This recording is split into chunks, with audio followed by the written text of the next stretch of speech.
quiero darles la bienvenida al jueves ecológico titulado Hablemos sobre neurociencia cognitiva computacional, experiencias de egresado de ecología, organizado por la Comisión de Relaciones Interinstitucionales del Departamento de Psicología.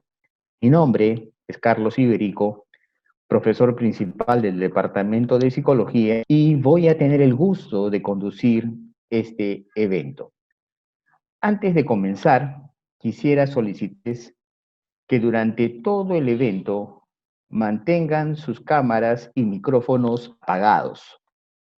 Asimismo, comentarles que al final de la presentación habrá una de preguntas. Por ello, la sección del chat se encuentra habilitada para que nos puedan dejar sus preguntas y o comentarios. En este jueves psicológico nos acompañan el magíster Renato Paredes, magíster en Ciencias Cognitivas por la Escuela de Informática de la Universidad de Edimburgo y licenciado en Psicología por la realiza investigación en neurociencia cognitiva computacional e interacción humano-máquina, docencia en métodos educativos y computacionales de investigación, consultoría en proyectos relacionados a la interacción entre seres humanos y nuevas tecnologías. Actualmente, investiga las bases cerebrales de la autopsia del cuerpo en pacientes psiquiátricos a través de redes neuronales e inferencia causal bayesiana, bajo la supervisión de la doctora Peggy Seji, y en colaboración con la Universidad de Nueva York y la Universidad Chieti Pescara. Asimismo, tenemos la presencia de la licenciada Sandra Linares, licenciada en Psicología Clínica por la PUC, investigó los correlatos neuronales de mecanismos asociados a la ejecución de piezas musicales como efecto de exposición a estímulos de tipo auditivo y visual a través del cálculo de la desincronización relacionada a eventos, DRE, bajo la asesoría del doctor Alex Dávila en la PUC. Actualmente es predocente en la PUC y psicoterapeuta. El evento cuenta con dos partes. La primera parte, la expositiva, donde los ponentes nos darán alcances sobre neurociencia cognitiva computacional. La segunda parte será una ronda de preguntas del público sobre los contenidos presentados. Estimados Renato y Sandra, les doy la palabra para que puedan iniciar su presentación. Muchas gracias. Muchas gracias, profesor Iberico. Gracias a todos por asistir aquí y también gracias a todos los que están viendo este evento grabado. Bueno, primero quiero comenzar hablando sobre por qué como psicólogos nos compete esta disciplina de la neurociencia en general. Eh, Dentro de la carrera siempre recibimos formación en neurociencia y creo que es bastante claro cómo saber del cerebro nos sirve para poder derivar a una aplicación o entender mejor un diagnóstico. Pero quizá lo que no está tan claro es que nosotros como psicólogos también podemos aportar a la neurociencia. Que desde nuestro conocimiento y nuestra expertise, este campo puede desarrollarse. Como ejemplo, les presento este paper desde el 2016 en la revista Neuro, una de las más famosas e importantes del campo. Y en este paper lo que exponen es justamente que la neurociencia no va a avanzar y no va a poder llegar al desarrollo que se propone si no tiene paradigmas de comportamiento sólidos, si es que no tiene un entendimiento del comportamiento medido y estudiado a través de paradigmas como los que usamos nosotros los psicólogos. Nadie más que nosotros sería capaz de poder establecer un paradigma experimental para estudiar y desmenuzar un comportamiento y entenderlo de por sí. Una vez que se entiende un comportamiento, luego podemos ir a examinar la base cerebral. Entonces, lo que este paper nos menciona es que no importa qué tanta tecnología de neuroimagen exista ahora, no importa qué tanto se haya avanzado en el estudio de las redes neuronales o las imágenes que nos permiten ver cómo funcionan, si es que no sabemos relacionarlas a un comportamiento determinado, si es que no es posible establecer ese enlace, la neurociencia no va a poder avanzar. También el aporte no es solo experimental metodológico, los psicólogos también podemos aportar de manera teórica. Les puedo referir dos ejemplos. Por ejemplo, el modelo de Rescorla-Wagner del aprendizaje, que fue la base para los modelos posteriores de aprendizaje por reforzamiento, son ahora ampliamente utilizados en neurociencia hasta el día de hoy. Y esos son modelos que estudiamos en las aulas y llevaron la clase con el profesor Iberico. En general, cualquier curso básico de psicología de aprendizaje hablan de este modelo.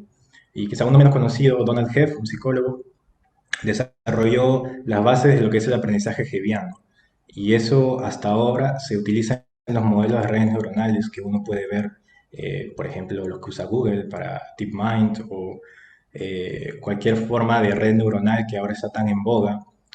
Descansa en los principios de lo que fue el aprendizaje Hebbiano. Y eso fue un psicólogo que comenzó a introducirse a las neurociencias y comenzó a teorizar sobre eso. Entonces, como profesionales de la psicología tenemos bastante que hacer en esta área y quería empezar esta presentación refiriéndoles eso. Ahora lo dejo con Sandra que va a poder ampliar sobre la neurociencia cognitiva en particular. Bueno, para empezar, acerquémonos un poco a la neurociencia cognitiva. ¿Qué es la neurociencia cognitiva? ¿No? Es el paradigma de la neurociencia que se enfoca en entender el desarrollo y, bueno, la dinámica de los procesos mentales desde el funcionamiento del cerebro. Suelen describirla también como un área científica que nace de la convergencia de dos disciplinas. La psicología cognitiva, por un lado, que estudia las funciones mentales, y las neurociencias, que estudian, bueno, el sistema nervioso que la sustenta, ¿no? Bueno, la neurociencia cognitiva estudia la base cerebral de procesos mentales. Busca entender cómo la función cerebral da lugar a estos procesos. Algunos de esos procesos son justamente los que tenemos acá. El aprendizaje, que es el proceso a través del cual se adquieren o se modifican algunas habilidades, conocimientos, conductas, a partir, bueno, a través de la experiencia, del estudio, de la observación, ¿no? La memoria y la cognición, que permiten al organismo codificar, almacenar, recuperar información y procesar información, respectivamente. También tenemos los procesos mentales superiores, que son varios, algunos de ellos son la abstracción, el pensamiento, la toma de decisiones, el lenguaje, entre otros. Y también tenemos a las patologías, ya que pueden relacionarse estados mentales con funciones cerebrales, sobre todo gracias a las técnicas de neuroimagen, ¿no? que tenemos ahora. Y con eso pasamos un poco a la técnica o métodos de ciencias cognitivas. Respecto a estas técnicas o métodos utilizados para estudiar estos procesos que hemos mencionado antes, podemos ver algunos de ellos como el EEG, que es la electroencefalografía, que es un método que detecta la actividad cerebral, la actividad eléctrica del cerebro, en realidad mediante electrodos que son colocados sobre el cuero cabelludo. Y bueno, las células del cerebro se comunican siempre a través de impulsos eléctricos. Y hay actividad de manera constante todo el tiempo, incluso cuando duermen. Y bueno, esta actividad finalmente se manifiesta en el eje como estas líneas onduladas que se van registrando justamente gracias a la electroencefalografía, como se ve en la imagen un poco. Y bueno, un trabajo que utiliza EEG es el de aversión a la pérdida y activaciones corticales frontales ante la toma de decisiones, realizado aquí en la PUC por Brian Casani. En él se registró señales cerebrales de ondas lentas de participantes, mientras estos realizaban un experimento consistente en aceptar o rechazar una serie de apuestas con diferentes magnitudes de ganancia y pérdida. También otra técnica que podemos ver es el TMS, o estimulación magnética transcraneal, el cual es más bien un procedimiento no invasivo que utiliza campos magnéticos para estimular las células del cerebro, ¿no? Y consiste justamente en la emisión de estos impulsos magnéticos de manera repetitiva. Un estudio que utiliza TMS es el que presentamos aquí, ¿no? Es el realizado por el Dr. Cabar del Instituto de Neuroestimulación de Lima, Javier Tovar, egresado de Psicología PUC, Henry Díaz, Ángela Vélez, Jorge Leiva y Carla Delqui. que son egresados y estudiantes PUC de diferentes facultades también. De hecho, este trabajo, en este caso, se utilizó un nuevo paradigma de estimulación dentro del TMS, Theta Bursts, en pacientes con depresión clínica y ansiedad comórbida. Y tomaron medidas pre-post, ¿no? Con miras a mejorar el protocolo establecido. Y esto permitió un proceso más corto que el paradigma regular. También, por otro lado, tenemos la resonancia magnética funcional, que es una técnica de imágenes que utiliza un campo magnético y los cambios en el flujo sanguíneo que se dan debido a los cambios de oxigenación justamente de la sangre. Para así poder mostrar estas imágenes detalladas de las regiones cerebrales activas. Así, cuando la sangre, digamos, es más oxigenada, la señal sería más fuerte. Y por tanto, los colores que ven ahí también se mostrarían más, ¿no? Un estudio que utiliza resonancia magnética funcional es el de The Booming Human Connectome Project. Es un proyecto para hacer un mapa de las conexiones entre las neuronas del cerebro, ¿no? Y tuvieron como objetivo optimizar los métodos utilizados para la adquisición y análisis de datos. Particularmente trabajaron en avances metodológicos respecto a la adquisición a través de resonancia magnética, ¿no? A partir de numerosos estudios. En particular, la imagen que ven ahí, que se muestra, es de un estudio de tarea y comportamiento, en el que vemos la imagen de una tarea de memoria de trabajo. En la imagen se muestra en gris la estructura del cerebro y en color la zona activa. Le doy paso a Renato nuevamente para que les hable un poco sobre la neurociencia cognitiva computacional. Sí, entonces, si podemos estudiar las bases cerebrales con estas técnicas de neuroimagen que ha mencionado Sandra y hay algunas otras más también, podemos dar un paso más también y hacer modelos computacionales de estos experimentos y estos estudios con los cuales estamos trabajando. Entonces, bueno, ¿qué es un modelo computacional? Básicamente es un modelo matemático que reproduce el comportamiento de un fenómeno, como está escrito ahí. ¿Qué es un modelo matemático? Pensémoslo como una ecuación. Y pensémoslo, ¿cómo es que va a reproducir el comportamiento de un fenómeno? Entonces, si en un estudio regular tú tienes a una persona y le observas tanto la conducta como la actividad cerebral y tú registras esa respuesta. Un modelo lo que va a hacer es reproducir la respuesta y la actividad cerebral que hace un sujeto experimental, un participante, durante una tarea específica, durante un experimento. Entonces, de esa manera, con un modelo de matemático, con una serie de ecuaciones que están funcionando en una computadora, vas a poder reproducir conducta humana en una tarea específica, ¿no? De hecho, es bastante ambicioso poder reproducir un cerebro completo o el comportamiento humano que es tan amplio y complejo, ¿no? Sino en una tarea específica, bien delimitada, con unas condiciones experimentales dadas. A eso se aboca esta área. Por eso es una intersección entre las neurociencias, la ciencia cognitiva y la inteligencia artificial. Ok, la ciencia cognitiva propone el cerebro es un computador. Introducimos el campo de la inteligencia artificial para poder determinar cómo funciona este computador, qué algoritmo, qué procesamiento y a nivel matemático ocurre en el cerebro, qué computación usan las neuronas para poder dar las respuestas que nosotros observamos en los comportamientos cotidianos. A eso se refiere la neurociencia cognitiva computacional. Ahora les voy a dar algunos ejemplos como para poder situarlo más. Por favor, vamos a la siguiente.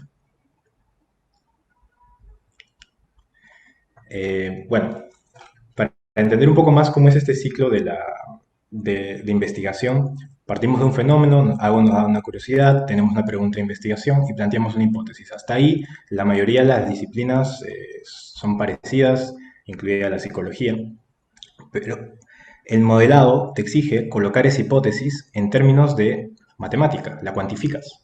Entonces, tu hipótesis, que es verbal, la traduces a una ecuación. Estableces términos, relaciones entre los componentes de tu hipótesis. Y a eso le vamos a llamar modelo.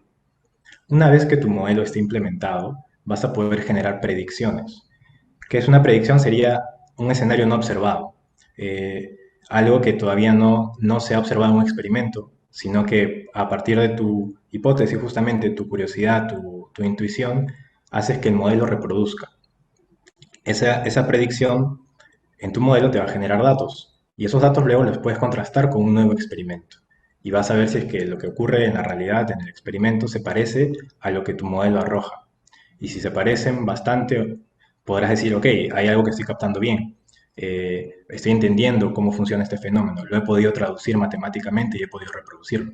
Casi nunca pasa, casi siempre tenemos una discrepancia, pero eso es importante porque la discrepancia nos hace dar una vuelta más al ciclo y darnos cuenta que nuestro modelo es incompleto y podemos ir perfeccionándolo. Y este es un ciclo iterativo. De esta manera se hace ciencia computacional en general y en el caso de las neurociencias aplica perfectamente. Vamos a la siguiente.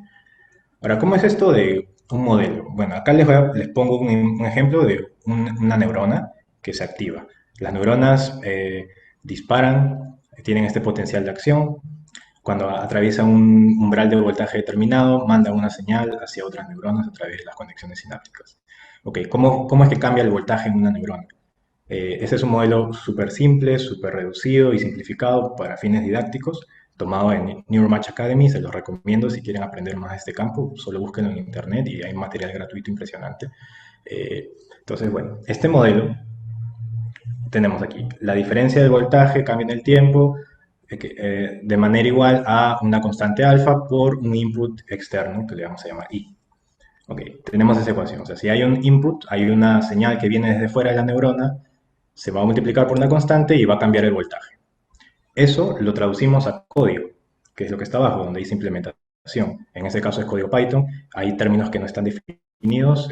Ahorita es solo para fin didáctico explicar que una ecuación la puedes traducir a código y luego ese código lo ejecutas y se convierte en una simulación, lo que está aquí a la derecha, con los cambios de voltaje, que es la línea celeste, y la línea roja serían las veces que la neurona dispara. Entonces, de esa manera hemos reproducido y simplificado el comportamiento de una neurona en términos de su activación en base a estimulación externa y cambios de voltaje. En síntesis, eso podemos hacerlo bastante más complejo con un grupo de neuronas para reproducir comportamiento complejo. Ya no el comportamiento de la neurona en sí, sino en general el comportamiento de una persona o un modelo de... También pueden ser animales, ¿no? Por supuesto. Ahora, ¿por qué complicarnos la vida? ¿Por qué tendríamos que darnos el trabajo de nuestras hipótesis verbales, traducirlas a matemática? ¿Por qué darnos el trabajo de aprender a programar y colocar las ecuaciones en una computadora y darnos el trabajo de reproducirlas? Eh, Porque esto, como científico, te disciplina y te obliga a hacer explícitos tus supuestos. Dado que tu ecuación tiene que tener todos los términos claros, tú no puedes agregar algo ahí que, que no sepas qué es, y si es que tu modelo no funciona y le vas a agregar un término para que funcione, eso que tú le agregas es un supuesto, es una conjetura más que tú estás suponiendo. Entonces te obliga a tú saber qué componente exacto necesitas para reproducir los datos de tu experimento. Facilita a establecer relaciones causales entre un mecanismo, ya sea neuronal o cognitivo, y un comportamiento determinado, como les comentaba.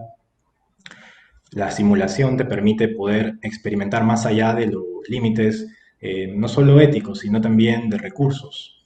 Puedes un experimento es una pregunta a la vez. Con un modelo puedes hacer cientos de preguntas, porque ya tienes el modelo funcionando y puedes manipularlo y hacer todas las modificaciones que tú quieras para ver cómo se comportaría en un escenario simulado. Cuando haces predicciones, puedes testear hipótesis más específicas. Ya no va a ser una conjetura a partir de una reflexión, sino a partir de una predicción basada en un modelo matemático. Y por supuesto, las aplicaciones. Eh, si tú tienes un modelo de una parte del cerebro específica y tú puedes intervenir en esa parte del cerebro y puedes simular cómo sería el impacto y cómo modificaría el comportamiento. Entonces también tiene una rama aplicada importante el poder establecer modelos computacionales de ciertas partes del cerebro para comportamientos determinados. Eh, entonces vamos con la siguiente parte. Bueno, los modelos vienen en diferentes tipos. Ahora les voy a dar unos 3 ejemplos breves. El nivel más bajo de la pirámide sería un modelo descriptivo que te explica eh, qué estoy observando, y para poder entender mejor qué estás observando necesitamos una descripción matemática que te permita resumir. Ese es el primer nivel. Segundo nivel, ok, eso que estoy observando, ¿cómo se genera? ¿Qué mecanismo está detrás? qué mecanismo neuronal produce los datos que yo observo en un experimento. Ese es el nivel combo, mecanístico. Y tenemos el nivel interpretativo explicativo que te responde a la pregunta ¿por qué? ¿Por qué el cerebro se comporta como se está comportando en esa tarea determinada? ¿Y por qué es que se generan esos datos? ¿Por qué es que se adapta de esa manera? Ahora voy a dar un ejemplo de cada uno de los niveles para que pueda quedar un poquito más claro. Bueno, vamos con el nivel que. Vamos a la parte de la izquierda, tenemos una neurona MT, la corteza visual, y tenemos intervalo entre disparos, cada vez que una neurona se activa. Y vemos una forma que es como medio acampanada y una caída que parece exponencial. Ok, no sabemos, digamos, por qué se generó esa actividad. Primero vamos a escribir qué estamos viendo. Vamos a la derecha y tenemos un modelo de Poisson que en este caso sería la combinación entre una gaussiana y una distribución exponencial. Como ven ahí, que se suman como dos distribuciones. Si tú juntas esas dos distribuciones formales, que se conocen ya en teoría de la probabilidad, puedes reproducir cercanamente lo que ocurre en la neurona MT. Como ven, la de la izquierda y la derecha se parecen, pero la derecha emerge a partir de un modelo de probabilidades, mientras que la de la izquierda son datos de un experimento, recogidas con un electrodo. Ahora bien, ¿para qué nos sirve? Para simplificar y poder entender y resumir cómo es que se da esta actividad de esta neurona. No hemos hecho más, solo hemos descrito a partir de teorías, a través de modelos formales matemáticos ya conocidos. Vamos a la siguiente.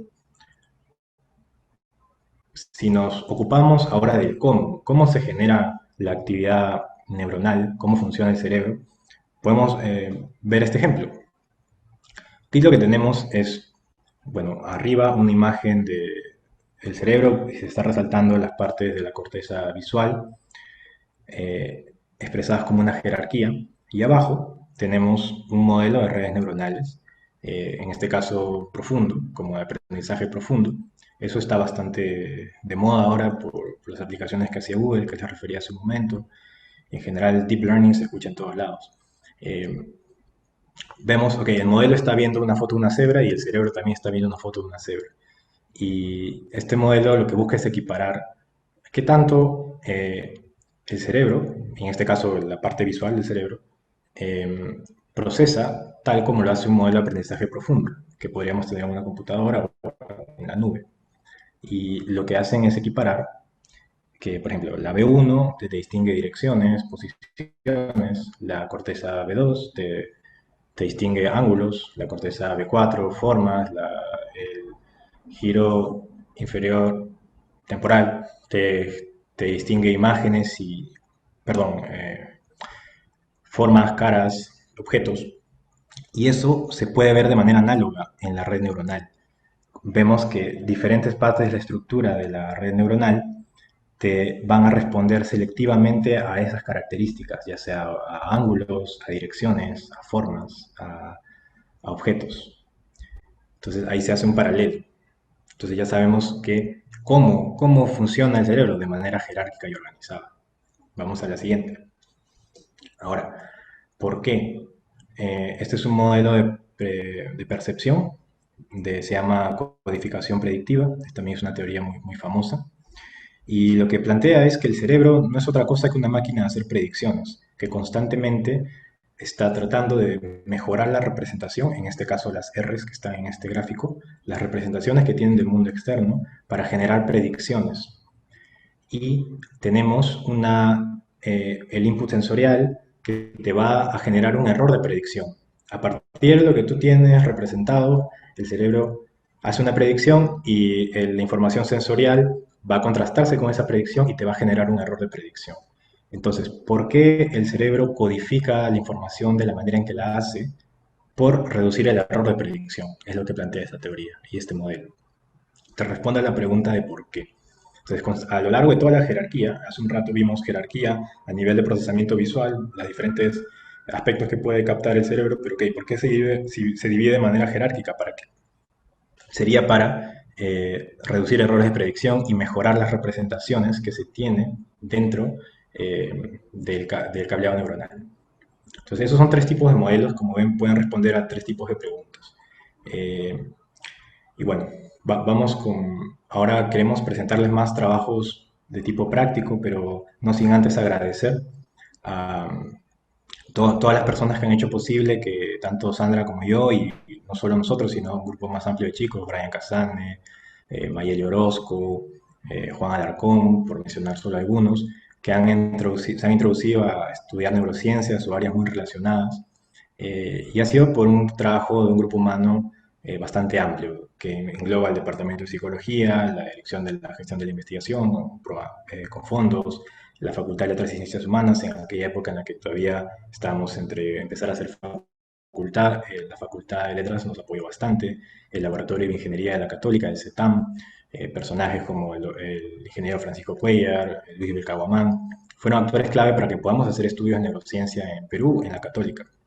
Y por supuesto, nada hubiese sido posible sin la asesoría, aliento y mentoría del profesor Alex Dávila. De hecho, no me consideraría científico si no hubiese podido tenerlo a él como un rol y como un modelo, role model, para poder aprender de él y entender esto como una profesión. Entonces, mi gratitud a todas las personas que han hecho esto posible. Le doy el pase a Sandra para que pueda empezar con su trabajo práctico y mostrarnos qué hizo con la neurociencia cognitiva. Bueno, a ver, hablando del profesor Dávila, él fue mi asesor en este trabajo. El trabajo es la actividad del sistema de neuronas espejo, como ven acá, durante la observación, escucha y ejecución de la interpretación de una pieza musical.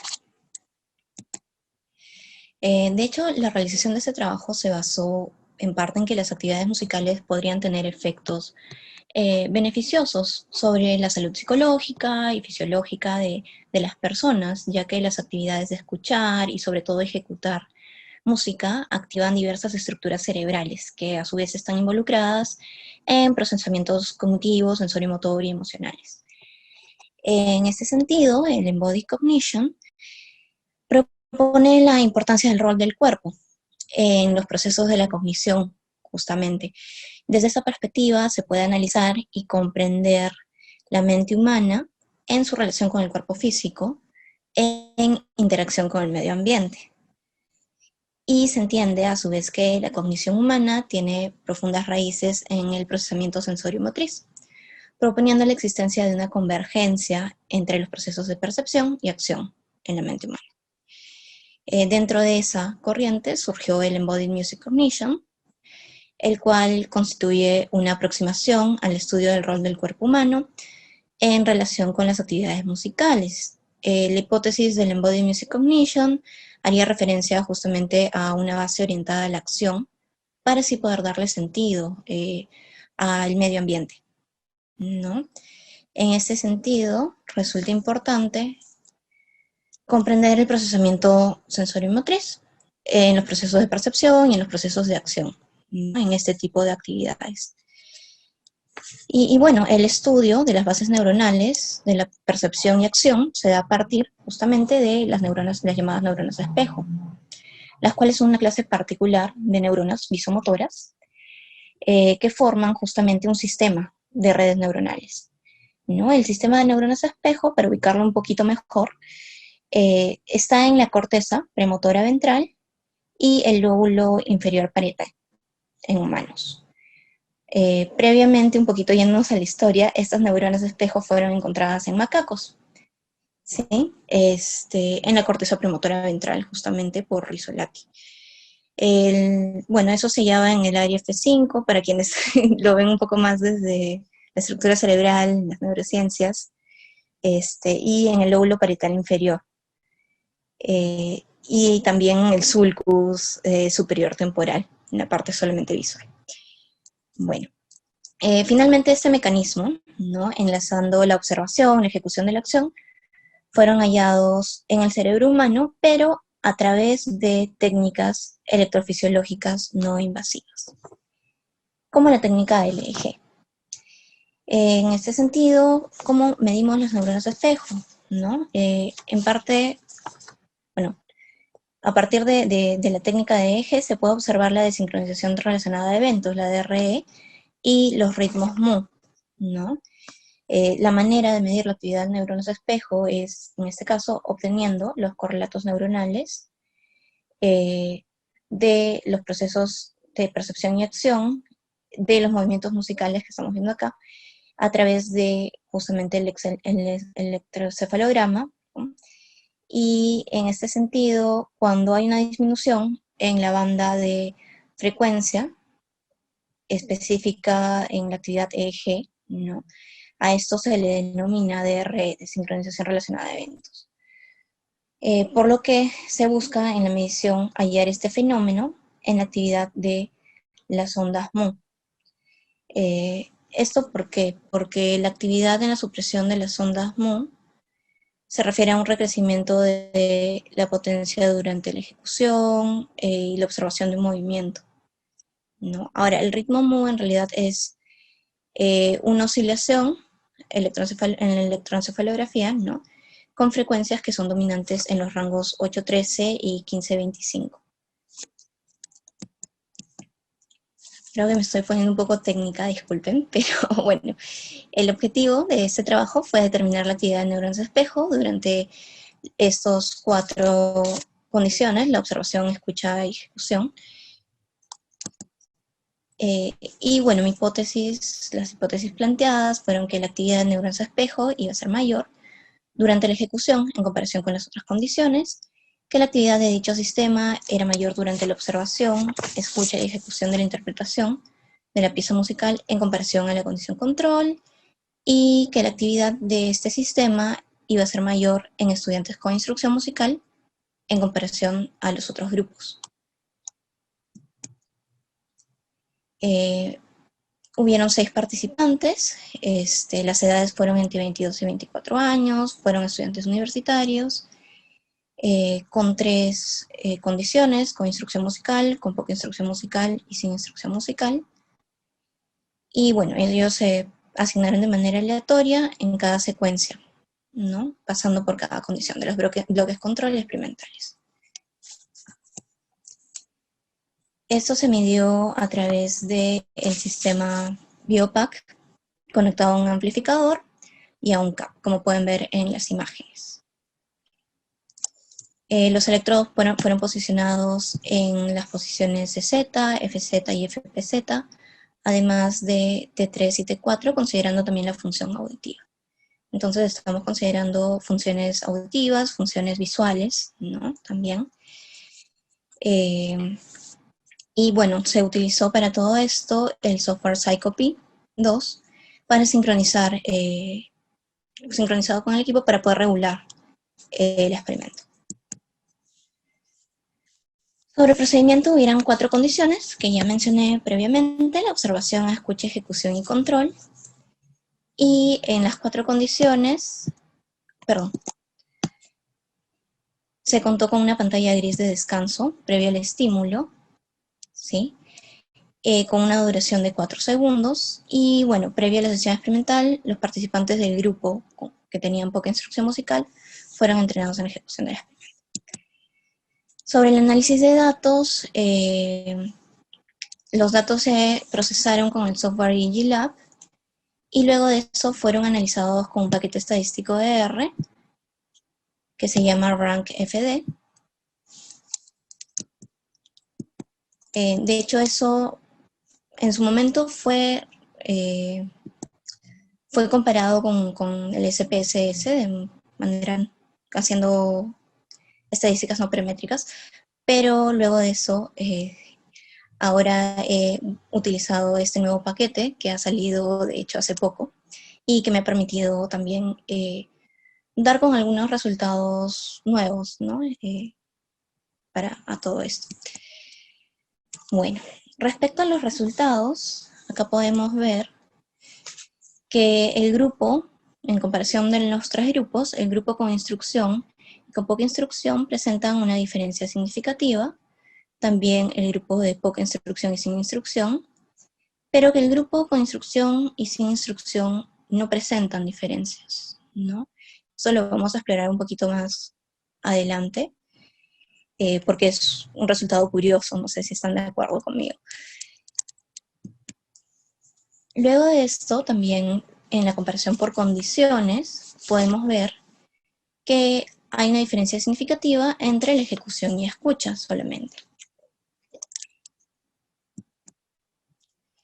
Y bueno, acá en interacción entre condiciones y grupos, podemos ver que hay una diferencia, ¿no?, entre la observación y ejecución y la parte de escucha y control. Eso nos lleva a discutir un poco por qué la actividad del sistema de neuronas espejo fue más pronunciada en el grupo, bueno, en principio fue más pronunciada en el grupo con instrucción en comparación al grupo con poca instrucción, lo cual era esperable, ¿no? Pero no hubo diferencias significativas con el grupo sin instrucción musical. También la actividad del sistema de neuronas espejo en la condición escucha ha sido menor en comparación a la condición ejecución y posiblemente también a la condición observación. Esto porque al momento de hacer los estadísticos, digamos, se usó el método Bonferroni, que ajusta bastante, hace que seamos un poco más severos al ver la significancia. Entonces, si tal vez si hubiese usado un método un poco más flexible, ¿no? Sí habría habido diferencias con la condición observación también. Sin embargo, no hubo diferencias con la condición control. Ahora, eso de acá se podría dar debido a la condición control misma, ¿no? A que la condición control tal vez no significó realmente una condición control, ya que hay actividad, ¿no?, que no se puede controlar, actividad espontánea. Bueno, y pasando a futuras investigaciones, ¿a qué se podría hacer? Basándonos en los modelos computacionales y en el trabajo realizado, ¿no?, con las neuronas de espejo, tendría que explicar primero un poco el modelo bayesiano aquí, respecto al sistema de neuronas, ¿no? Y bueno, para la observación de la acción, la esencia de este enfoque es que, dada una expectativa previa sobre el objetivo de la persona que estamos observando, o sea, una predicción, podemos predecir sus comandos motores. Y dados sus comandos motores, podríamos predecir justamente la cinemática sobre la base de nuestro propio sistema de acción. Cuando comparas luego esta cinemática predicha con la cinemática observada, ¿no?, hay una diferencia y se genera un error de predicción.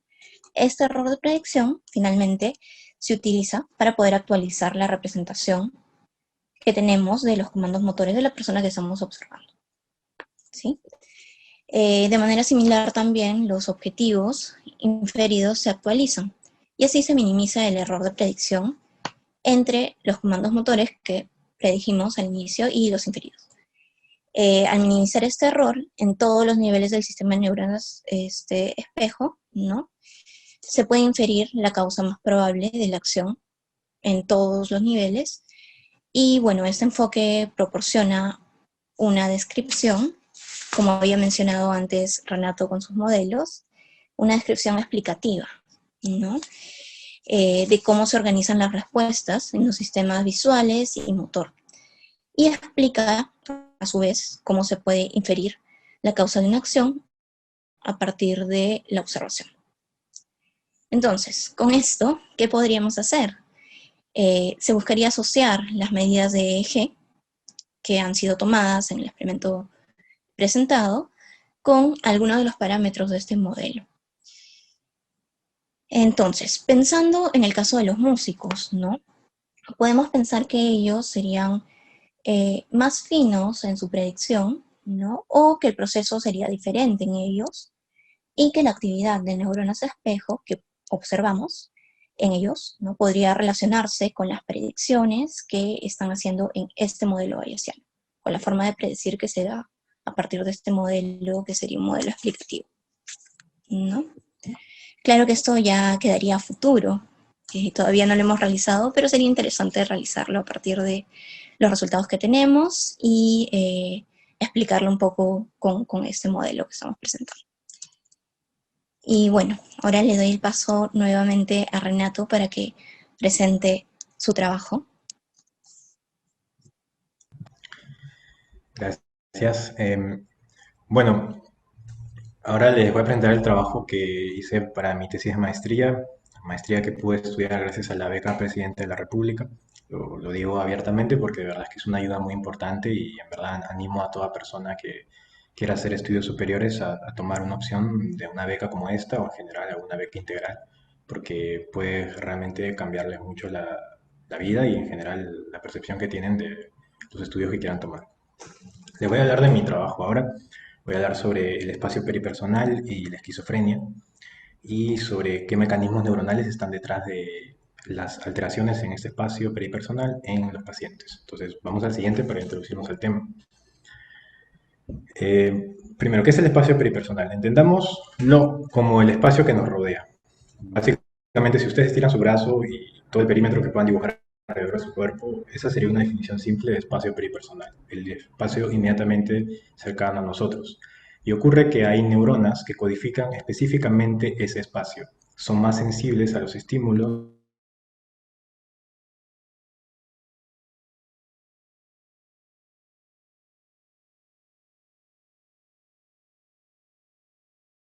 cuando los estímulos son presentados lejos. Eh, y bueno, se asocia mucho este espacio peripersonal al sí mismo, al self, y vendría a ser un espacio como el espacio donde entendemos que estamos localizados nosotros, donde habita nuestro self, nuestro sí mismo. Bueno, ahora, ¿por qué es importante estudiar esto? Bueno, vamos con la siguiente diapositiva. Bueno, les contaba que había una base cerebral. Básicamente son redes frontoparietales. Ahí, bueno, en la imagen pueden ver las áreas, las abreviaciones S1, IPL, SPL. Pero en esencia son neuronas que responden tanto a estímulos visuales y auditivos que son cercanos al cuerpo. Es decir, eh, responden tanto a si un estímulo está en contacto, o sea, está inmediatamente cercano a nosotros o en una periferia cercana. Hay como unas neuronas dedicadas específicamente a eso. Es un mecanismo, una red neuronal que codifica eso. Se piensa que se originó como un mecanismo de defensa. Necesitas reaccionar rápido frente a estímulos que están acercándose hacia ti, para, por ejemplo, conductas de defensa como bloquear algún golpe, algo que te pueda caer, o en general para la autopreservación. Esto, por supuesto, también se observó en macacos, igual que las neuronas espejo, se descubrió ahí, pero luego se hicieron estudios de neuroimagen con humanos y se encontraron mecanismos equivalentes en lugares parecidos de la estructura. Ahora, ¿por qué estudiar el espacio peripersonal en los pacientes esquizofrénicos? ¿Qué hay interesante ahí? Vamos con la siguiente, por favor. Con los pacientes hay esta sensación, este reporte de que los límites del cuerpo no están claros, hay una difusión. Puede haber reportes verbales de que un paciente te puede decir que se siente fusionado con otra persona, que no logra identificar cuáles son los límites de su self, o incluso más ampliamente con el universo, por ejemplo, no sé, que sientan que son parte del cuarto, de la pared. Eh, Hay una distorsión importante sobre la delimitación. Esto se ha observado como en experimentos que utilizan ilusiones, por ejemplo, la ilusión de la mano de goma, son más susceptibles a experimentarla. Esta es una ilusión en la cual se pone una mano de goma frente a la persona y se le oculta la mano real y se estimula la mano de goma y la mano real oculta la vista al mismo tiempo y la persona cae en la ilusión de que la mano de goma es su mano. Eso nos pasa a todos, si es que la mano de goma está cerca de nosotros, pero a los pacientes es más fácil inducirles esta ilusión, pacientes esquizofrénicos. En contraste, personal del trastorno del espectro autista tienen más resistencia a caer en esta ilusión. Y hay una teoría preliminar que plantea que el espacio peripersonal habría como un continuo entre la esquizofrenia y el autismo en términos de espacio peripersonal. En la esquizofrenia estaría definido de manera muy pobre, los límites no estarían claros, de manera difusa, mientras que en el autismo los límites estarían excesivamente rígidos, mientras que la población normal estaría en algún punto medio entre estas dos condiciones. Esto es una conjetura, luego se hicieron estudios experimentales. Vamos a la siguiente, por favor. En los estudios experimentales se encontró algo inusual. Se esperaba que el espacio peripersonal sea difuso, como les comentaba, que si había una separación entre dentro y fuera del espacio peripersonal sea como muy laxa, que no se notase tanto. Se encontró lo contrario, que entre adentro y afuera del espacio peripersonal la diferencia es muy marcada. Por eso, bueno, ven esta línea roja, la ven más empinada, la que está arriba, como una gradiente más empinada, mientras que el espacio en sí se podía pensar que también era muy amplio como para poder abarcar más cosas alrededor y eso es lo que generaba la confusión al momento de determinar límites del cuerpo. No, se encontró más pequeño, como que era un espacio peripersonal más pequeño en comparación a población control. Y también se vio que no pacientes, sino en individuos que puntúan alto en esquizotipia, el espacio peripersonal también era más reducido. Entonces tenemos un modelo conceptual que decía una cosa en base a observaciones y tenemos un experimento que nos lo contradice ampliamente. ¿Qué podemos decir? Había un hueco en la literatura y eso fue lo que inspiró mi trabajo. Vamos a la siguiente. Primero explicarlo, ¿no? ¿Por qué es que se da esa representación del espacio peripersonal y qué mecanismo neuronal está detrás? Yo aposté a un desbalance entre excitación e inhibición, que es algo que se ha observado para diferentes sintomatologías en esquizofrenia, por ejemplo, alteraciones en memoria de trabajo, incluso trastornos motores, eh, digamos, alteraciones motores, no trastornos motores. Y conjeturo que este desbalance de excitación e inhibición también está detrás de la codificación del espacio peripersonal, pero es una idea. ¿Cómo lo vamos a traducir? Y para eso vamos a usar un modelo. Entonces vamos a la siguiente. Aquí utilicé un modelo de redes neuronales, que es lo que ven aquí a la derecha. En este tipo de modelos tienes áreas. Teníamos un área auditiva, una área táctil y una área multisensorial. Estas tres tipos de áreas estaban conectadas entre sí con sinapsis de feedback y también de feedforward, o sea, como de entrada y de salida. Y tenemos que dentro de las áreas tenemos neuronas que codifican espacios específicos. Ahí se ven los números, ¿no? 200 centímetros, 30 centímetros. Eso quiere decir que si la persona estuviese en el borde izquierdo, tendría 200 centímetros por delante para poder percibir localización de un estímulo y 30 centímetros a lo ancho. Entonces, el experimento con el cual se mide este espacio peripersonal es presentar sonidos cada vez más cerca de ti y medir el tiempo de reacción frente a la posición a la cual están esos sonidos. Entonces, al modelo lo que le hicimos fue mostrarle estímulos auditivos cada vez más cerca, a lo largo de esos 200 centímetros que muestro ahí, y a la vez se le estimulaba la mano, bueno, una parte del dedo con un pequeño shock eléctrico. Eso también se hacía en el modelo.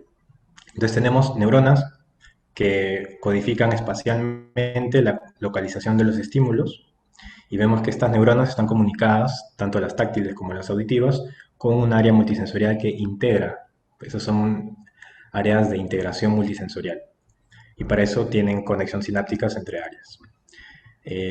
Mi hipótesis era que el desbalance de excitación e inhibición se da a nivel unisensorial y que está en las neuronas recurrentes, porque en cada área vemos que las neuronas no solo codifican un área en sí, sino que están conectadas con las neuronas que codifican espacios físicos que están cercanos.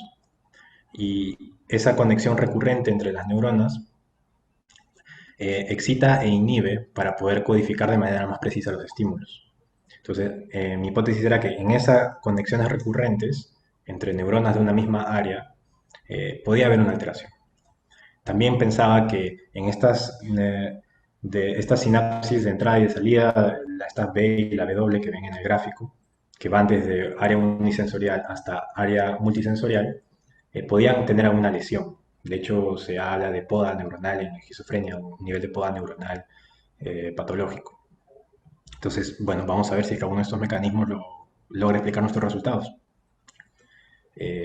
Aquí lo que hice fue probar manipulando estos parámetros. Esa LEX es la excitación recurrente, el Rho, que parece una P, es la poda neuronal, y tenemos esa P grande, que es la sinapsis de feedback.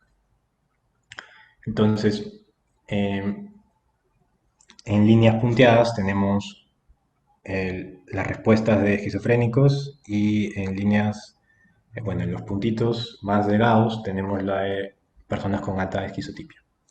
Vemos que los que cruzan los umbrales, en la figura de la izquierda, podría ser la hipótesis de LX y la hipótesis de poda, es decir, excitación recurrente o poda neuronal. Daños en la sinapsis que integran las neuronas unisensoriales con las neuronas multisensoriales.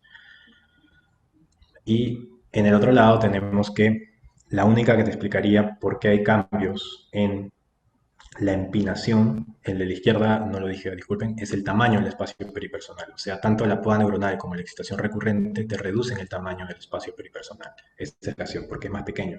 Y porque está más definido de manera más rígida, más amplia, podría ser por la poda neuronal. Vamos a la siguiente.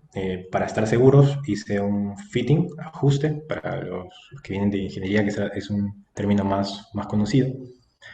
Y pude ver que en verdad el modelo que mejor se ajustaba, aquí sería en líneas continuas, sería para esquizofrenia una combinación entre excitación recurrente y poda neuronal, y para esquizotipia era suficiente solo con la excitación recurrente. Y en líneas punteadas había modelos alternativos que descarté. Mejor ajuste tenía estas hipótesis. Vamos a la siguiente. Aquí hay una predicción. A la izquierda tenemos, eso es, imagínense un fragmento de la mano y que le estamos dando un par de estímulos con una separación. A la izquierda es un grupo control, se ven dos estímulos claramente. Esas son las neuronas activándose, disparando para codificar ese estímulo. Y a la derecha tenemos un esquizofrénico. Eso a partir de los parámetros que estimé con mi modelo. Como ya tenía dos modelos, tenía un modelo de una persona normal, un modelo de un esquizofrénico y un modelo de alguien con esquizotipia, luego los hice hacer tareas que no había observado en el experimento. Por eso una predicción, un escenario no observado. Y vemos que en esquizofrenia hay una expansión mayor de la actividad neuronal que permite distorsionar y no te permite distinguir también si son dos estímulos o es uno. Esa es una predicción que hice. Entonces vamos al siguiente para ver cómo integramos eso con todo el marco conceptual que les comenté. Entonces, bueno, la alteración entre la excitación y la inhibición, la excitación recurrente, en este caso sobredimensionada, influye en el espacio peripersonal, PPS, igual que la poda neuronal. Y mi predicción, la línea punteada, es que cambio en la alteración de excitación e inhibición va también a alterar la discriminación táctil. Las líneas continuas, que no tienen asterisco, son lo que nos dice la literatura. Entonces, a partir del estudio que realicé, lo que puedo es vincular. Discriminación táctil ya estaba relacionada con la demarcación del self, del sí mismo, pero no sabíamos cómo eso se relacionaba con el espacio peripersonal y si es que había mecanismos neuronales compartidos entre ambos. Mi estudio permite unir esos puntos y poder tener una visión un poco más integrada de esta parte. Y podemos ver que la discriminación táctil está asociada a síntomas positivos de la esquizofrenia y la demarcación del self también. Y que, bueno, en este caso, las alteraciones en el espacio peripersonal están relacionadas a síntomas negativos. Entonces, es un estudio más de tipo teórico. Utilizas redes neuronales para poder hallar relaciones entre mecanismos neuronales y síntomas específicos y tareas específicas. Algo que no les comenté es que en realidad de la esquizofrenia lo que menos se conoce son justamente este tipo de síntomas. Se conoce más a nivel cualitativo, el término de la percepción del self, los límites del cuerpo.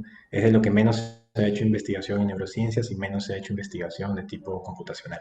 Más se sabe sobre otro tipo de alteraciones como alucinaciones. De esos hay un montón de estudios bastante interesantes también desde la neurociencia computacional. Por último, les quería mostrar, si bien Sandra hizo un experimento y les mostró lo que se podría hacer en términos de modelo, yo voy a hacer el proceso contrario. Ok, tengo un modelo que ya se ajustó a un experimento, y ahora, ¿cómo eso se podría traducir en un experimento de neuroimagen? Bueno, esta es una espectroscopía funcional, y lo que nos permite ver es concentraciones neuroquímicas.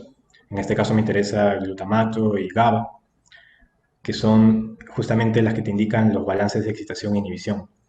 Si es que yo hago una tarea de espacio peripersonal, estas en las que mides tiempos de reacción frente a los estímulos que se van aproximando, y hago una tarea de discriminación táctil, y mido a la vez con esta técnica las concentraciones de GABA y glutamato, podría terminar de tener más claridad, porque mi modelo predice eso. Pero ok, para ver si es que en verdad hay un desbalance de excitación e inhibición, tendría que verlo con la concentración neuroquímica a través de esta técnica. Entonces ese sería un próximo paso para seguir dándole argumentos a favor a mi teoría. Y bueno, este es un estudio parecido, que lo pongo en la imagen para solo ilustrar, pero es algo que se podría hacer a partir de lo que les estoy proponiendo. Entonces bueno, eso sería el trabajo que hice. Entiendo que ahora vamos hacia la parte de las preguntas, profesor Iberico. Bueno, ahí, si quieren ver las redes, ¿no? Pueden encontrar. Sí, básicamente es importante sus referencias para cualquier contacto posterior. Bien, entonces vamos a empezar la sección de preguntas. Una primera pregunta que tenemos es: ¿hay oportunidades para ingenieros informáticos en este campo? ¿Qué se podría o qué puede aportes se esperaría o qué tipo de aportes se esperaría?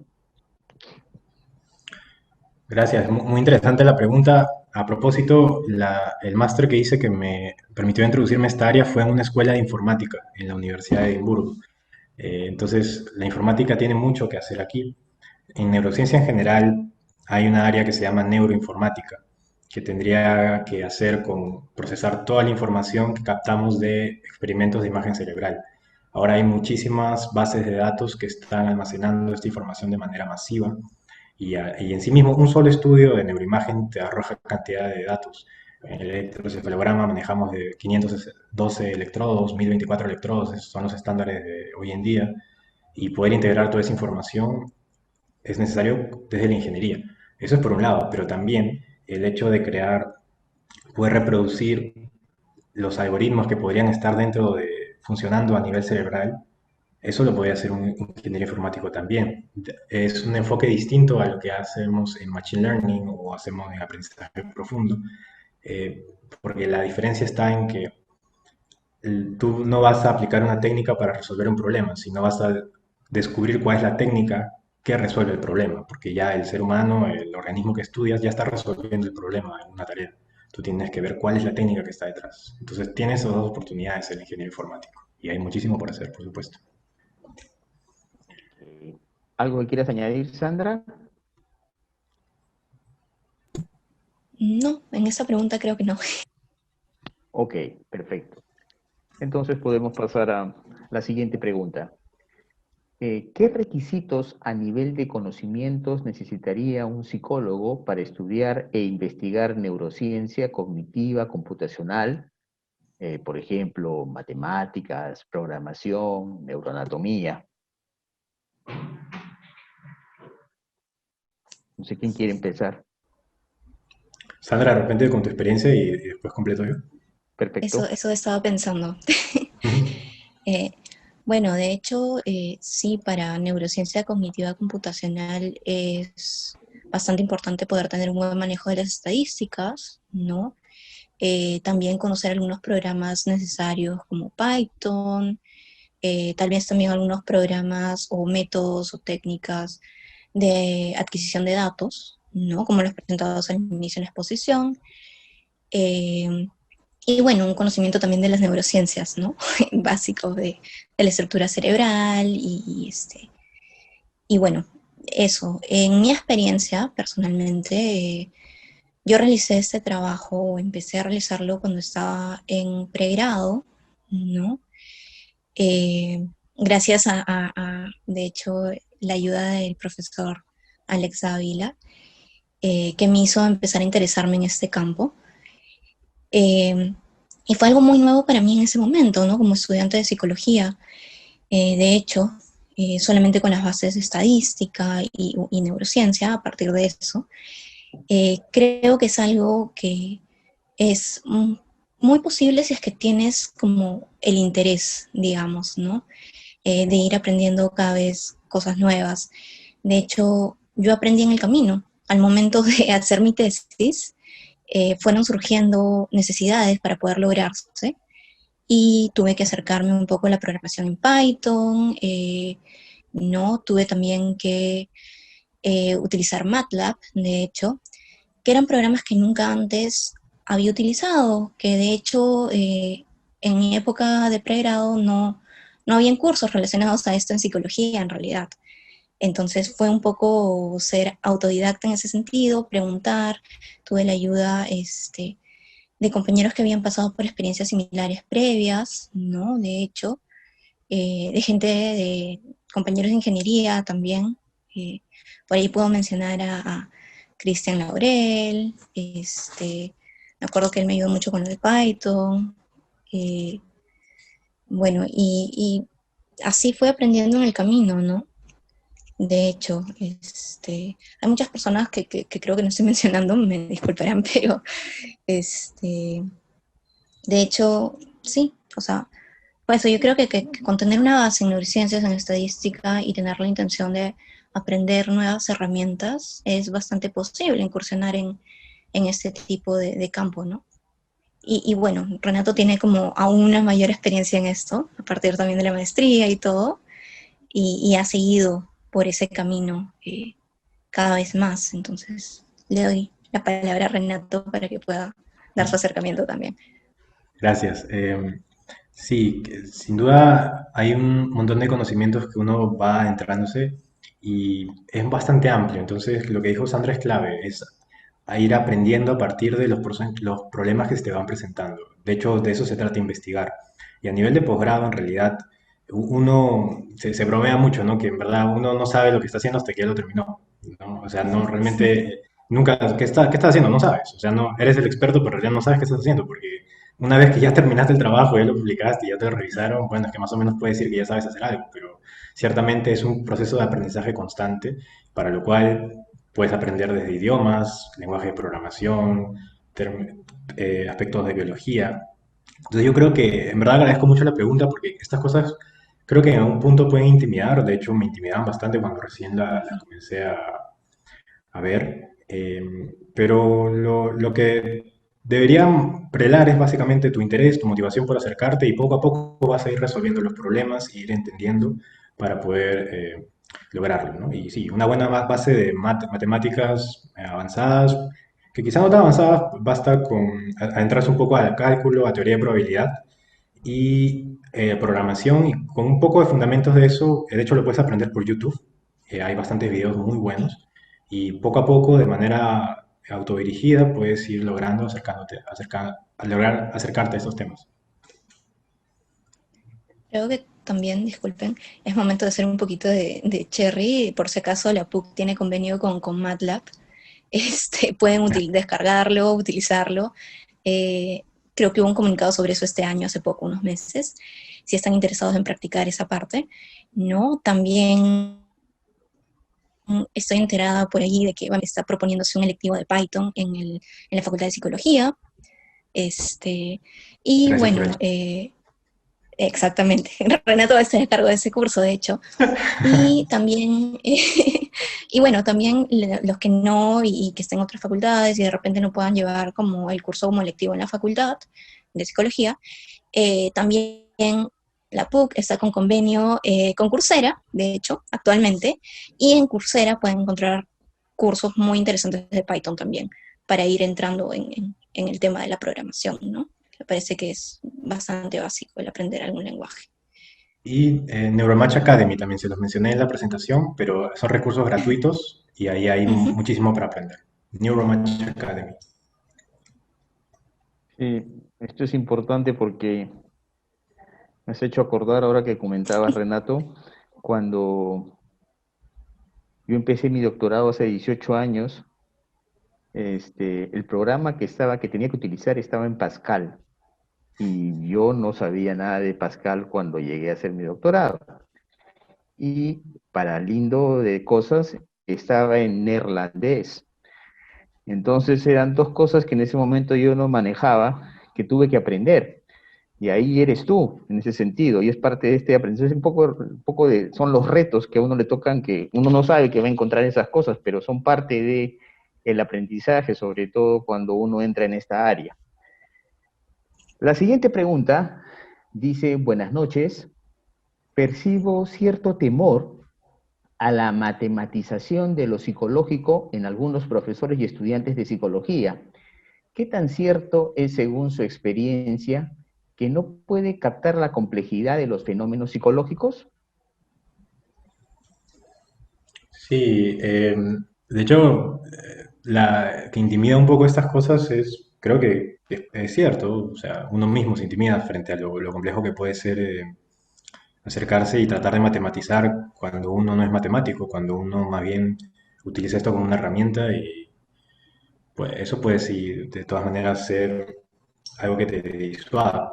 Ahora, creo que eso te disuada no significa que porque es incompleto no deberíamos hacerlo. Todo modelo, todo estudio es una simplificación, una reducción dentro de este paradigma, por supuesto, no estoy hablando de una aproximación cualitativa. Entonces, los modelos matemáticos van a llegar a explicarte hasta un punto, pero por lo menos sabes qué estás explicando y sabes exactamente qué es lo que no estás explicando, ¿no? Tienes una claridad en ese límite y creo que en términos de comportamientos complejos se puede lograr muchísimo, sobre todo en los comportamientos, en toda la parte de la psicología low level, ¿no? Percepción, atención, memoria, todos los procesos cognitivos inferiores, por ahí que les dicen, y hay menos sobre los superiores, ¿no? El razonamiento, el lenguaje a nivel de neurociencia se sabe muy poco todavía, ya no les hablo de la creatividad, o sea, esos procesos más complejos todavía no se han logrado matematizar, es más difícil lograrlo, pero hay avances importantísimos en motor, por ejemplo, modelos de movimiento y de percepción sobre todo. Entonces yo creo que es la eterna discusión sobre, ok, qué tanto podemos objetivizar lo complejo y qué tanto nos quedamos investigando a profundidad lo simple, ¿no? Entonces, creo que es más a elección de cada uno en qué área de todo este rompecabezas que hay que resolver quiere aportar.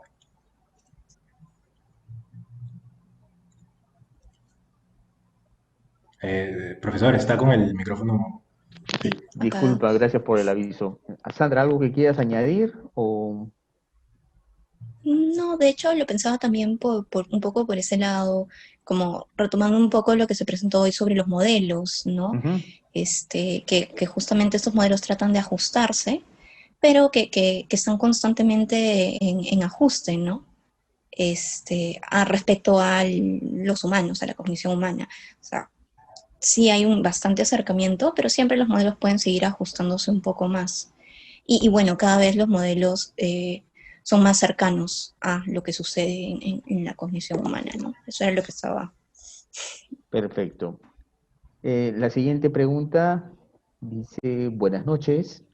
¿Qué podrían comentar sobre la neurociencia cognitiva y su relación con la personalidad y su moldeamiento? Este campo aún no se presenta tantos estudios científicos. También me gustaría saber si existen centros de investigación en nuestro país relacionados a este tema.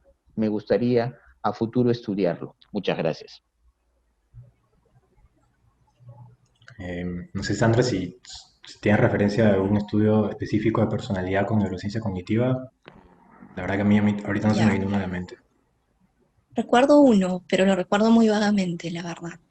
Estaba relacionado con electroencefalografía y las bandas alfa y beta.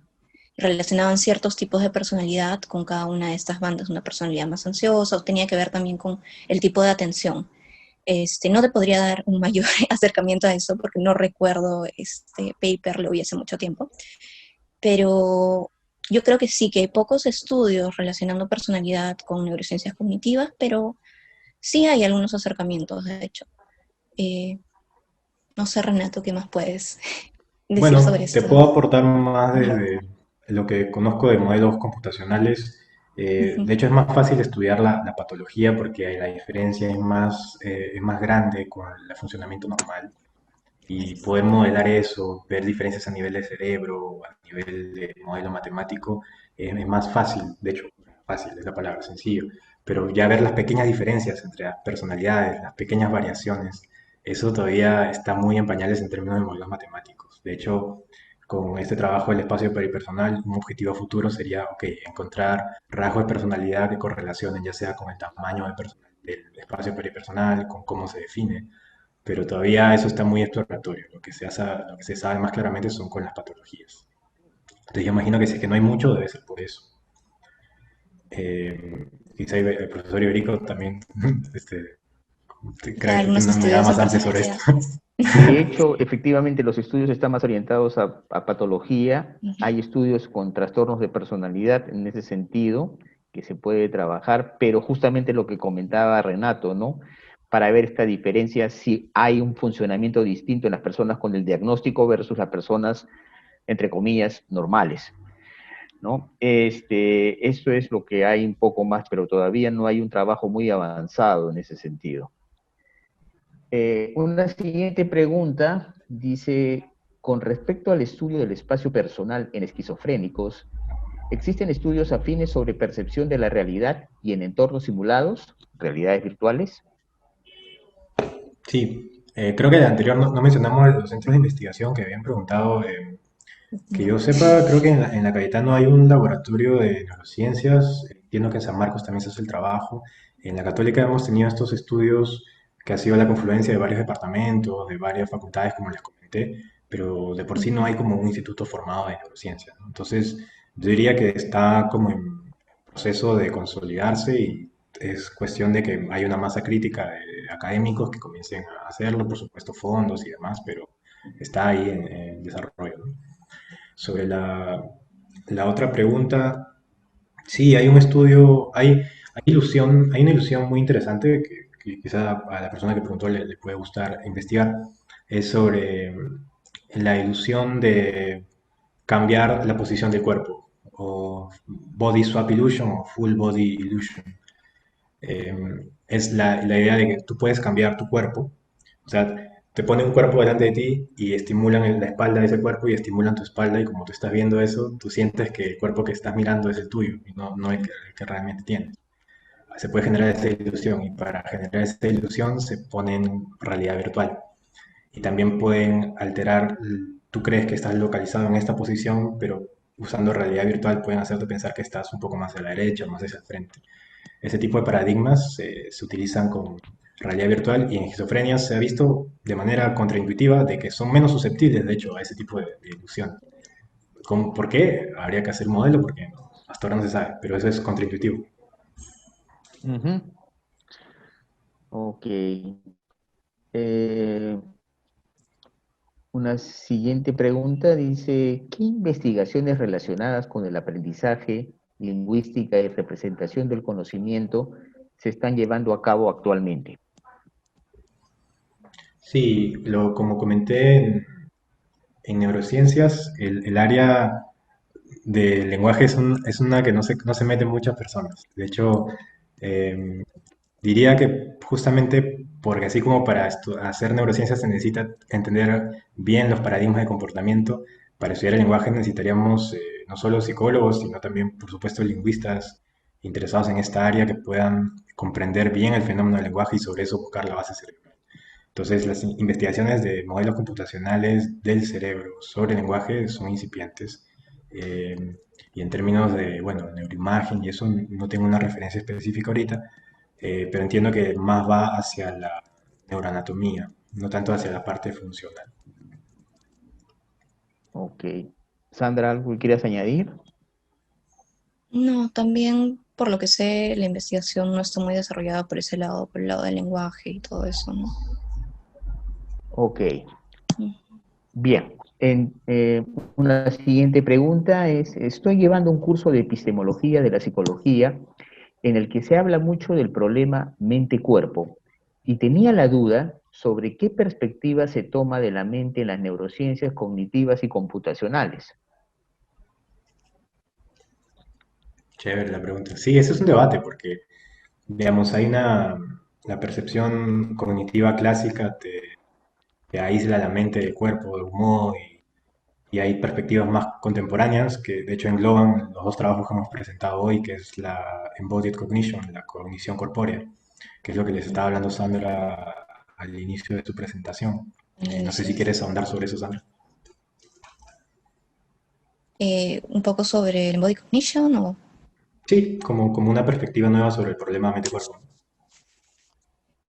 Eh, bueno, ¿qué podría decir sobre eso? No sé si tú lo tienes un poco más elaborado en este momento, porque no se me Bueno, ocurre qué decir. en Podría principio, explicarles de qué trata.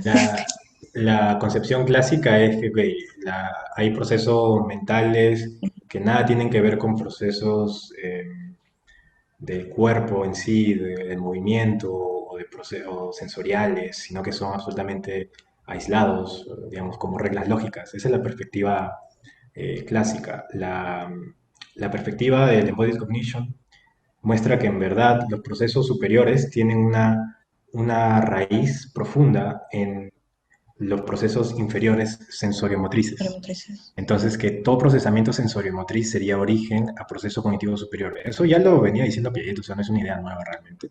Pero digamos que en términos de neurociencia, eh, se está buscando las bases de, ok, bien, en la teoría suena muy bien, pero ¿cómo así procesos sensoriomotrices de nivel básico dan origen a procesos superiores?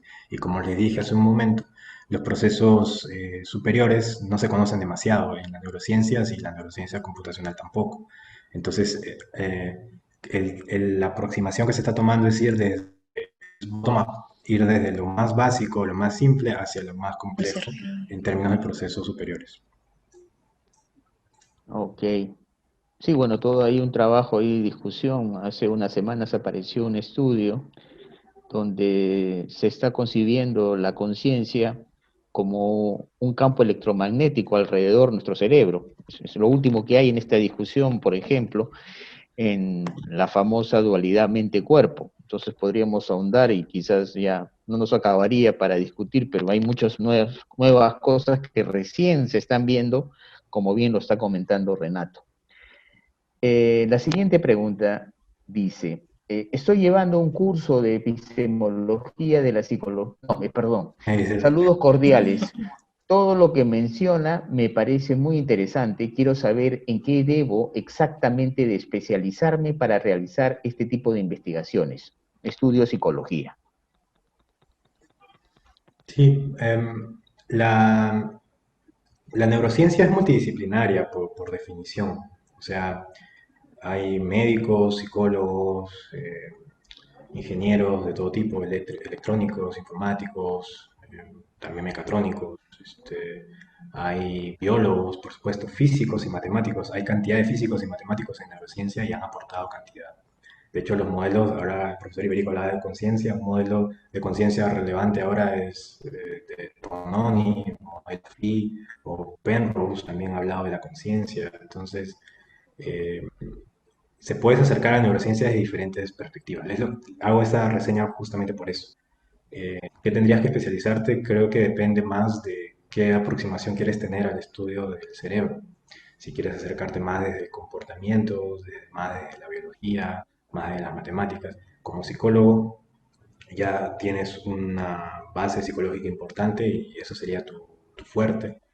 Y podrías complementarla con aspectos de matemáticas, programación, y ahí podrías ver, ¿no? Quizá te interesa más irte hacia la parte biológica para hacer estudios de neuroimagen, entonces puedes irte a estudiar Systems Neuroscience, así se llama, neurociencia de sistemas, y puedes ver más la parte biológica, o si te interesa más la parte formal, te puedes ir hacia la parte cognitiva, computacional. Creo que ahí podrías tomar diferentes decisiones. Y bueno, para las personas que quieran hacer esto, Lo que le sugiero es que, claro, a veces por venir de psicología, las admisiones de los programas te ponen que requisito que tener bachiller en ciencias y no bachiller de humanidades. No, Eso cuando fui a hacer la carrera fue un problema al inicio, pero bueno, hay universidades que sí te aceptan con bachiller de humanidades y ven que no pasa nada, o sea, se puede hacer. O sea, es básicamente el lugar, encontrar el lugar correcto, pero sí toman en cuenta porque a veces algunos criterios de admisión pueden ser un poco rígidos y no dejarlos entrar por la procedencia, pero eso no significa que no puedan hacerlo. Así es.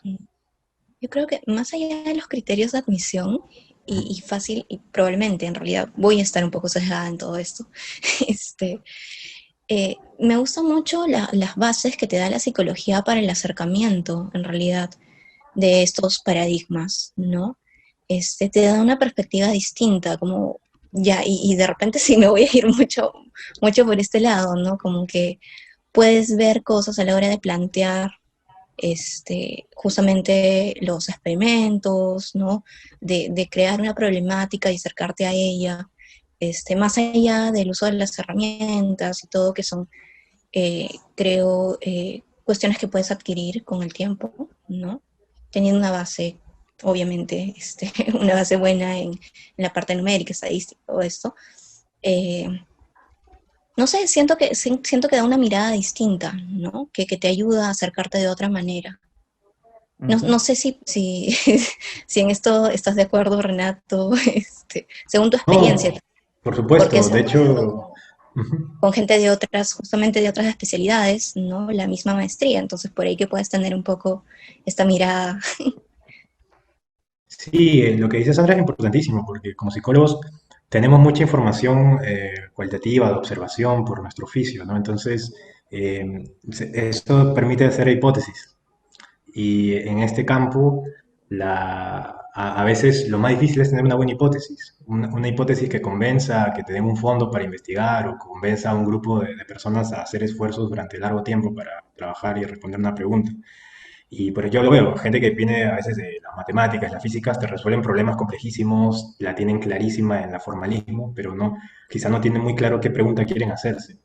Y la formación que hemos recibido como psicólogos es constantemente hacerte una pregunta de investigación, una pregunta clínica, diagnóstica de cualquier tipo, y responderla. Entonces, eso es una fortaleza que claramente tenemos y podemos aprovechar al introducirnos a este campo. Perfecto. La siguiente pregunta plantea lo siguiente. ¿Será posible realizar una tesis de este tipo para el bachiller de psicología? Bueno, yo Bueno, lo aquí hice, estamos, ¿no? ¿no?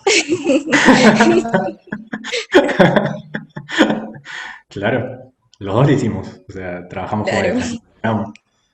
Y sí, bueno, algo más formal, bueno, si hay ganas de hacerlo, también Renato lo hizo antes que yo, incluso. Sí, sí. se puede, o sea, es Sí. cuestión de, se requiere como apoyo de muchas instituciones, muchas personas Ujú. para poder llevar adelante el proyecto porque es demandante, pero se puede. Y la Católica tiene un grupo de gente muy dispuesta a hacerlo también, ¿no? Eso es lo que fue mi experiencia, ¿no? Gente dispuesta a apoyar a que sacar adelante tu proyecto. Entonces, creo que se puede. ¿No? Y lo importante es que tu jurado informante diga que sí, ¿no? Lo Bueno, digo porque yo he sido jurado informante de los dos. Cierto, ha sido parte del jurado informante, sí. La siguiente pregunta es, ¿cuál es la manera en cómo los estudiantes de psicología pueden establecer un puente a partir del cual enfocarse en el estudio de las neurociencias? eh, no sé, ¿puedes repetir la pregunta que no me perdí? ¿Cómo no? Lo repito. Eh, ¿Cuál es la manera en cómo los estudiantes de psicología pueden establecer un puente a partir del cual enfocarse en el estudio de neurociencias? Mm. Eh, bueno, voy a dar una opinión, pero ahí creo que el profesor Personal. Federico es bastante más experimentado con la pedagogía y la didáctica de estos temas. Entonces, bueno, mi opinión es que el puente es el comportamiento, ¿no? O sea, nosotros podemos tener claridad en observar comportamiento, en cómo medirlo, cómo registrarlo, y sobre eso podemos ir acercándonos hacia el origen de ese comportamiento, que sería una base cerebral.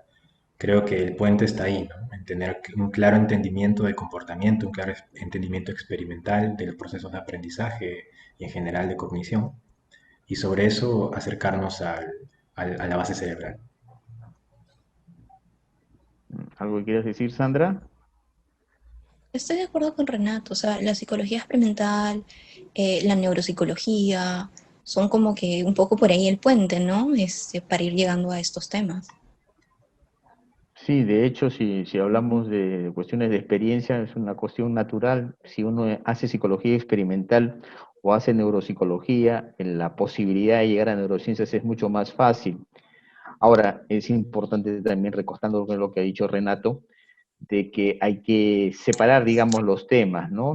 La psicología no necesita las neurociencias para tener validez, que eso es muy importante, pero recién la neurociencia está descubriendo algunas cosas que la psicología ya sabía, de una u otra manera.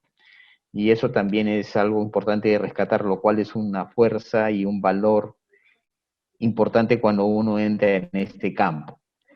Lamentablemente, no nos queda más tiempo para más preguntas. A nombre del Departamento de Psicología y la Comisión de Relaciones Interinstitucionales, queremos agradecer a nuestros invitados de hoy por participar en este jueves psicológico y compartir con nosotros sus experiencias. También aprovecho para agradecer a todos aquellos que nos han acompañado el día de hoy y los invito a seguirnos en nuestras redes sociales, en Facebook para conocer nuestros próximos eventos y en YouTube por si desean volver a ver este evento. Muchas gracias a todos y hasta una próxima oportunidad.